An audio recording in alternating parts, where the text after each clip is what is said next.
أعوذ بالله من الشيطان الرجيم. بسم الله الرحمن الرحيم.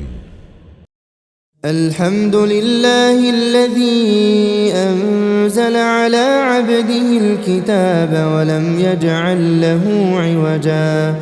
قيما لينذر بأسا شديدا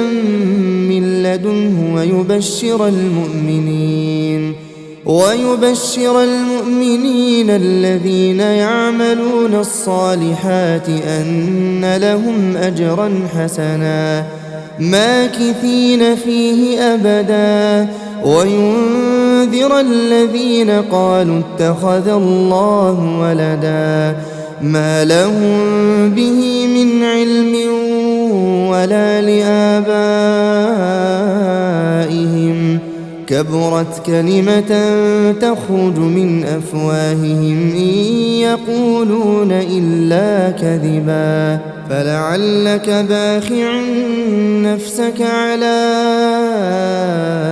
آثارهم إن لم يؤمنوا بهذا الحديث أسفا إنا جعلنا ما على الأرض زينة لها لنبلوهم أيهم أحسن عملا وإنا لجاعلون ما عليها صعيدا جرزا أم حسبت أن أصحاب الكهف والرقيم كانوا من آياتنا عجبا إذ أوى الفتية إلى الكهف فقالوا ربنا آتنا من لدنك رحمة وهيئ لنا من أمرنا رشدا فضربنا على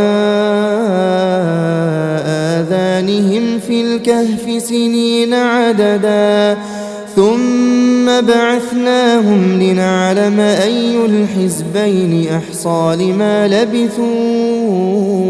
أمدا نحن نقص عليك نبأهم بالحق إنهم فتية آمنوا بربهم وزدناهم هدى وربطنا على قلوبهم إذ قاموا فقالوا ربنا رب السماوات والأرض لن ندعو من دونه إلها لقد قلنا إذا شططا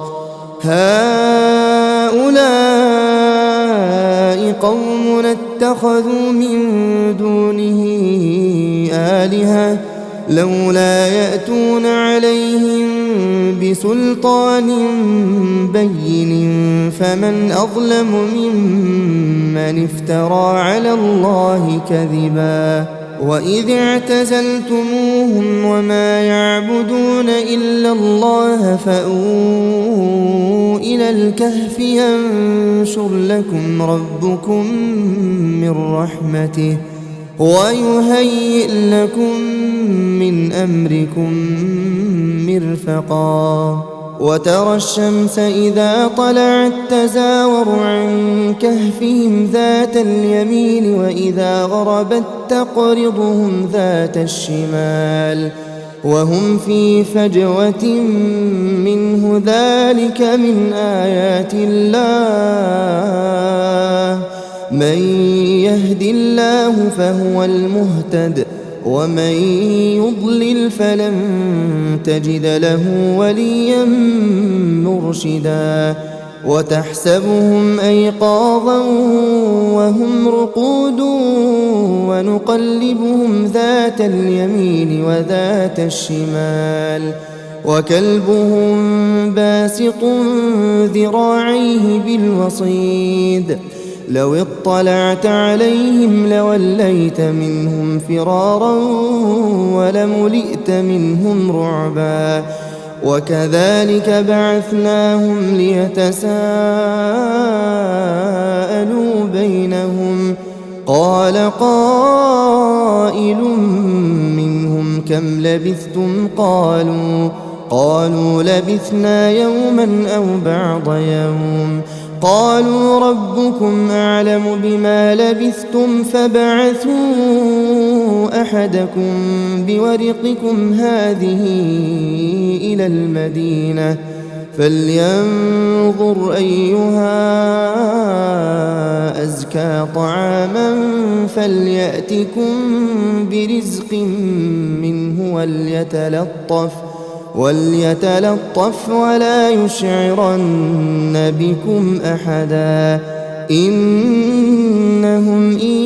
يظهروا عليكم يرجموكم أو يعيدوكم في ملتهم ولن تفلحوا إذن أبدا وكذلك أعثرنا عليهم ليعلموا أن وعد الله حق وأن الساعة لا ريب فيها إذ يتنازعون بينهم أمرهم فقالوا بنوا عليهم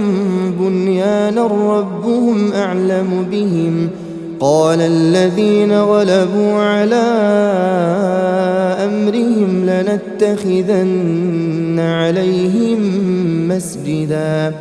سيقولون ثلاثة رابعهم كلبهم ويقولون خمسة سادسهم كلبهم رجما بالغيب ويقولون سبعة وثامنهم كلبهم قل ربي أعلم بعدتهم ما يعلمهم إلا قليل فلا تمار فيهم إلا مراء ظاهرا ولا تستفت فيهم منهم أحدا ولا تقولن لشيء إني فاعل ذلك غدا إلا أن يشاء الله واذكر ربك إذا نسيت وقل عسى أن يهديني ربي لأقرب من هذا رشدا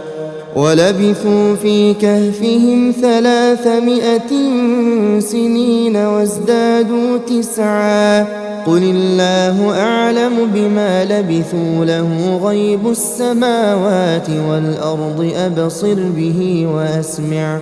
ما لهم من دونه من ولي ولا يشرك في حكمه أحدا واتل ما أوحي إليك من كتاب ربك لا مبدل لكلماته ولن تجد من دونه ملتحدا واصبر نفسك مع الذين يدعون ربهم بالغداة والعشي يريدون وجهه ولا تعد عيناك عنهم تريد زينة الحياة الدنيا ولا تطع من أغفلنا قلبه عن ذكرنا واتبع هواه وكان أمره فرطا وقل الحق من ربكم فمن شاء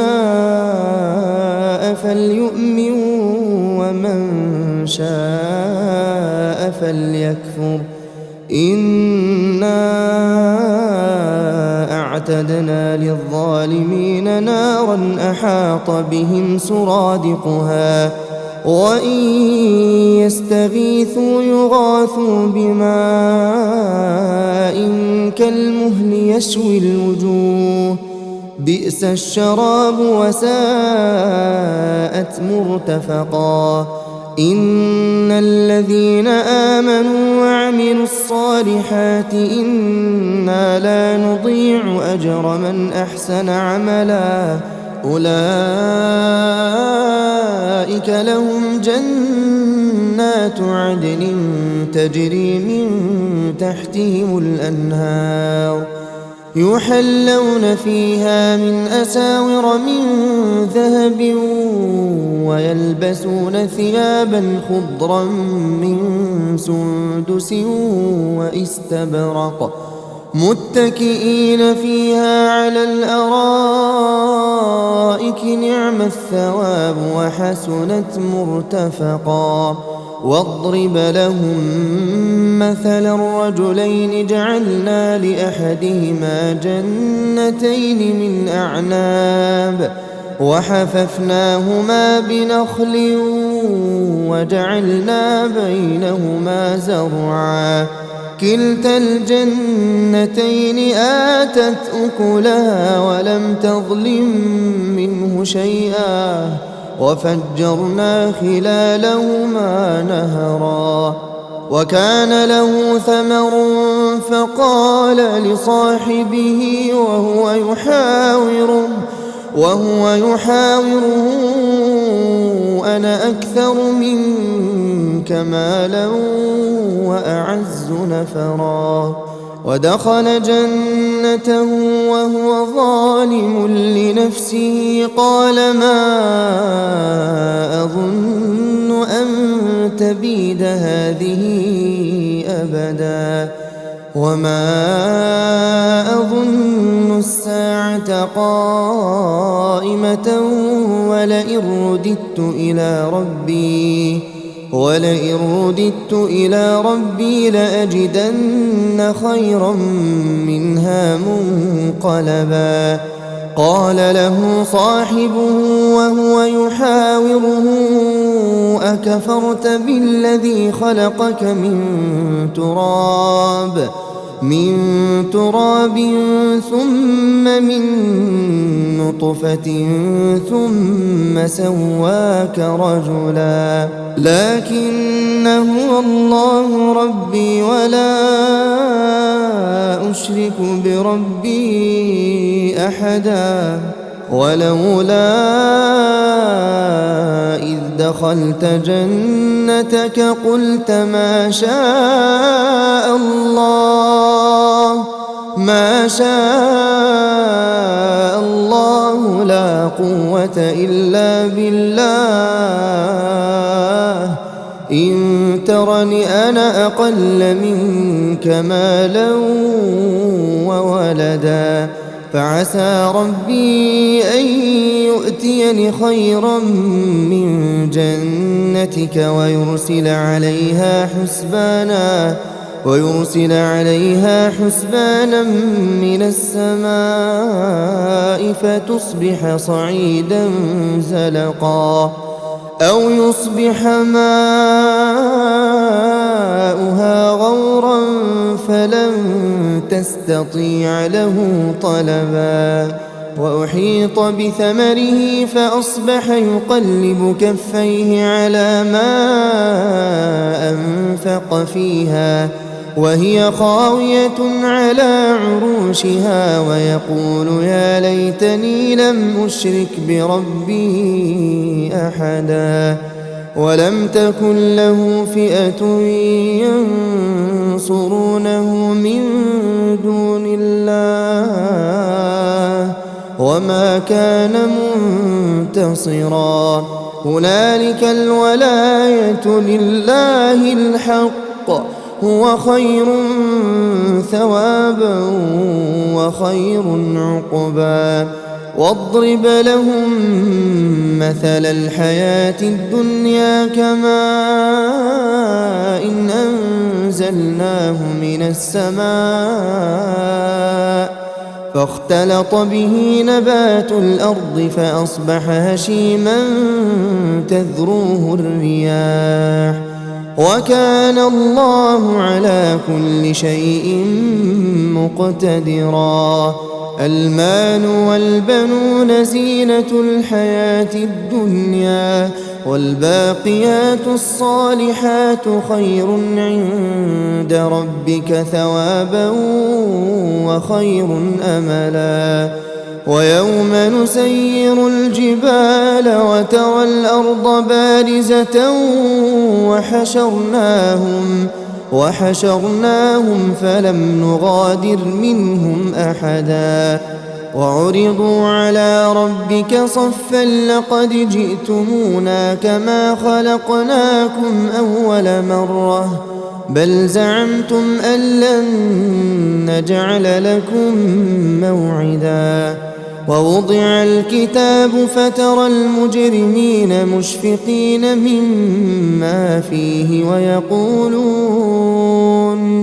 ويقولون يا ويلتنا ما لهذا الكتاب لا يغادر صغيرة ولا كبيرة إلا أحصاها ووجدوا ما عملوا حاضرا ولا يظلم ربك أحدا وإذ قلنا للملائكة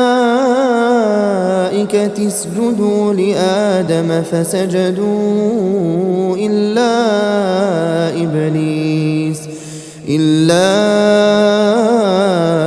إبليس كان من الجن ففسق عن أمر ربه أفتتخذونه وذريته أولياء من دوني وهم لكم عدو بئس للظالمين بدلا ما أشهدتهم خلق السماوات والأرض ولا خلق أنفسهم وما كنت متخذ المضلين عضدا ويوم يقول نادوا شركائي الذين زعمتم فدعوهم فلم يستجيبوا لهم وجعلنا بينهم موبقا ورأى المجرمون النار فظنوا أنهم مواقعوها ولم يجدوا عنها مصرفا ولقد صرفنا في هذا القرآن للناس من كل مثل وكان الإنسان أكثر شيء جدلا وما منع الناس أن يؤمنوا إذ جاءهم الهدى ويستغفروا ربهم إلا أن تأتيهم سنة الأولين أو يأتيهم العذاب قبلا وما نرسل المرسلين إلا مبشرين ومنذرين ويجادل الذين كفروا بالباطل ليدحضوا به الحق واتخذوا آياتي وما أنذروا هزوا ومن أظلم ممن ذكر بآيات ربه فأعرض عنها ونسي ما قدمت يداه إنا جعلنا على قلوبهم أكنة أن يفقهوه وفي آذانهم وقرا وإن تدعهم إلى الهدى فلن يهتدوا إذا أبدا وربك الغفور ذو الرحمة لو يؤاخذهم بما كسبوا لعجل لهم العذاب بل لهم موعد لن يجدوا من دونه موئلا وتلك القرى أهلكناهم لما ظلموا وجعلنا لمهلكهم موعدا وإذ قال موسى لفتاه لا أبرح حتى أبلغ مجمع البحرين حتى أبلغ مجمع البحرين أو أمضي حقبا فلما بلغا مجمع بينهما نسيا حوتهما فاتخذ سبيله في البحر سربا فلما جاوزا قال لفتاه آتنا غداءنا لقد لقينا من سفرنا هذا نصبا قال أرأيت إذ أوينا إلى الصخرة فإني نسيت الحوت وما أنسانيه إلا الشيطان أن أذكره واتخذ سبيله في البحر عجبا قال ذلك ما كنا نبغي فارتدا على آثارهما قصصا فوجدا عبدا من عبادنا آتيناه رحمة من عندنا وعلمناه من لدنا علما قال له موسى هل أتبعك على أن تعلمني مما علمت رشدا قال إنك لن تستطيع معي صبرا وكيف تصبر على ما لم تحط به خبرا قال ستجدني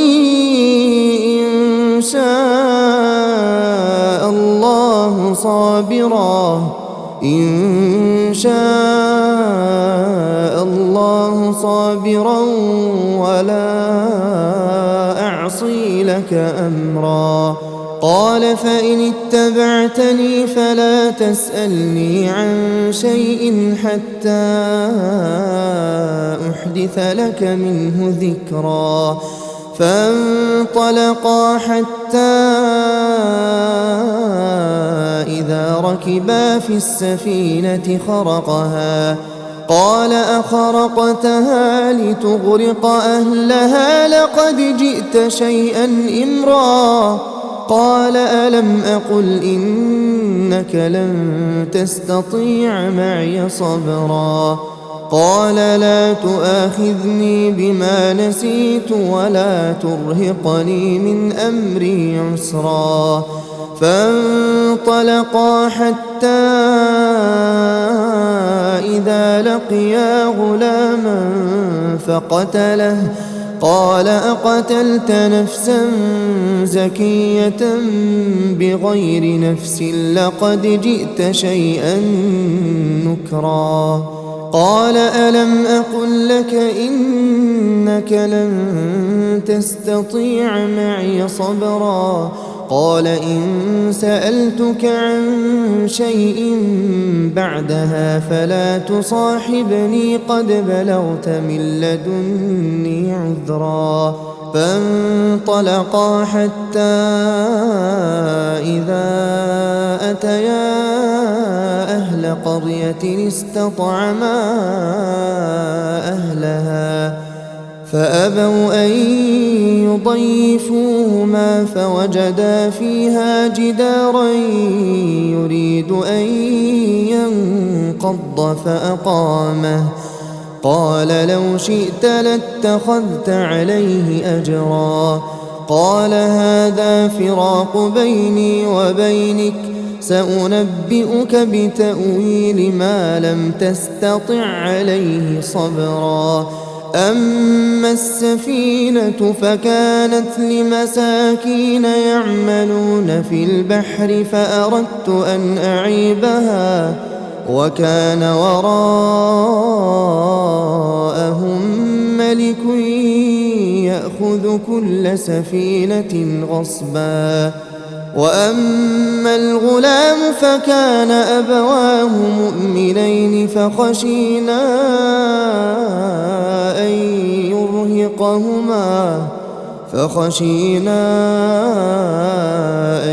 يرهقهما طغيانا وكفرا فأردنا أن يبدلهما ربهما خيرا منه زكاة وأقرب رحما وأما الجدار فكان لغلامين يتيمين في المدينة وكان تحته كنز لهما وكان أبوهما صالحا فأراد ربك أن يبلغا أشدهما ويستخرجا كنزهما رحمة من ربك وما فعلته عن أمري ذلك تأويل ما لم تسطع عليه صبرا ويسألونك عن ذي القرنين قل سأتلو عليكم منه ذكرا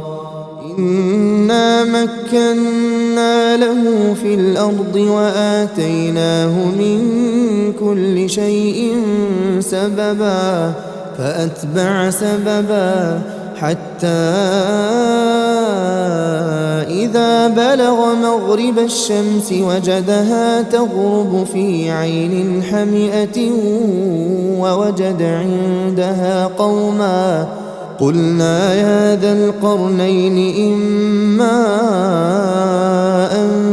تعذب وإما أن تتخذ فيهم حسنا قال أما من ظلم فسوف نعذبه ثم يرد إلى ربه فيعذبه عذابا نكرا وأما من آمن وعمل صالحا فله جزاء الحسنى وسنقول له من أمرنا يسرا ثم أتبع سببا حتى إذا بلغ مطلع الشمس وجدها تطلع على قوم لم نجعل لهم من دونها سترا كذلك وقد أحطنا بما لديه خبرا ثم أتبع سببا حتى إذا بلغ بين السدين وجد من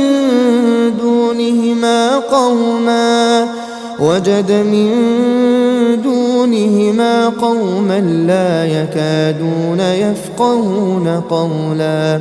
قالوا يا ذا القرنين إن يأجوج ومأجوج مفسدون في الأرض فهل نجعل لك خرجا على أن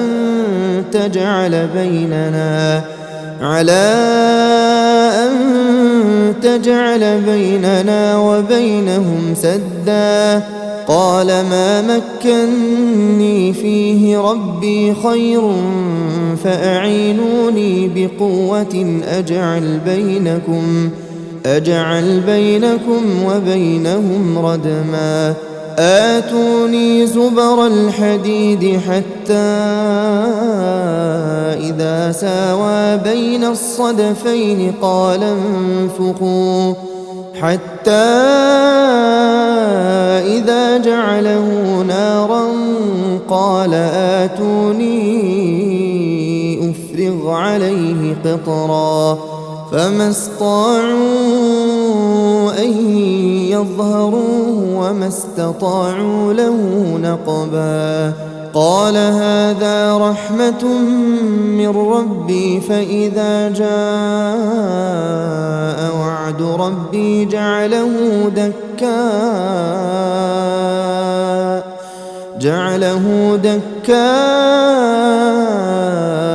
وكان وعد ربي حقا وتركنا بعضهم يومئذ يموج في بعض ونفخ في الصور فجمعناهم جمعا وعرضنا جهنم يومئذ للكافرين عرضا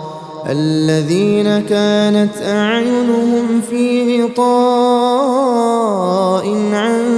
ذكري وكانوا لا يستطيعون سمعا أفحسب الذين كفروا أن يتخذوا عبادي من دوني أولياء إنا أعتدنا جهنم للكافرين نزلا قل هل ننبئكم بالأخسرين أعمالا الذين ضل سعيهم في الحياة الدنيا وهم يحسبون أنهم يحسنون صنعا أولئك الذين كفروا بآيات ربهم ولقائه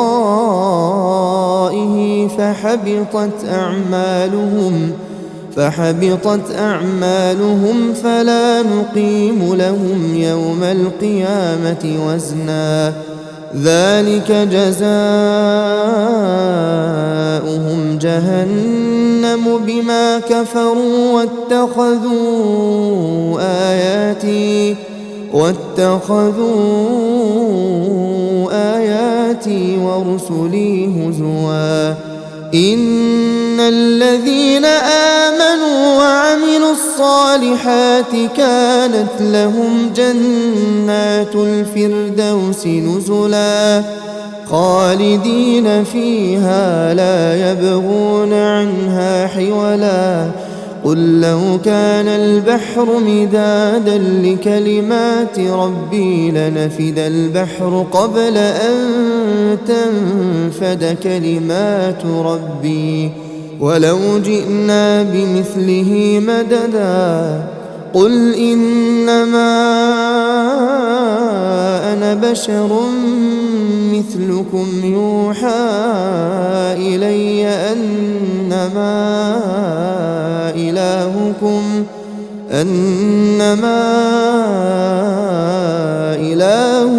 إله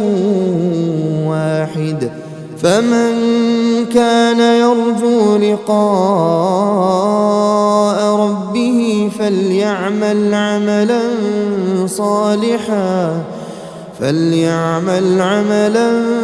صالحا ولا يشرك بعبادة ربه أحدا.